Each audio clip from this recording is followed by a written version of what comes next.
Here, I'll show you how to use perspective verb in Photoshop.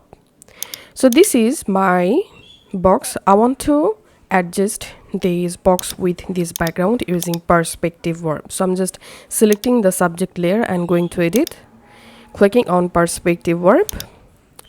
And now I'm just drawing this first part just like this, and I'm adjusting this box perspective angle, and then I'm drawing another box here. So go ahead and cover all of your angles using perspective verb.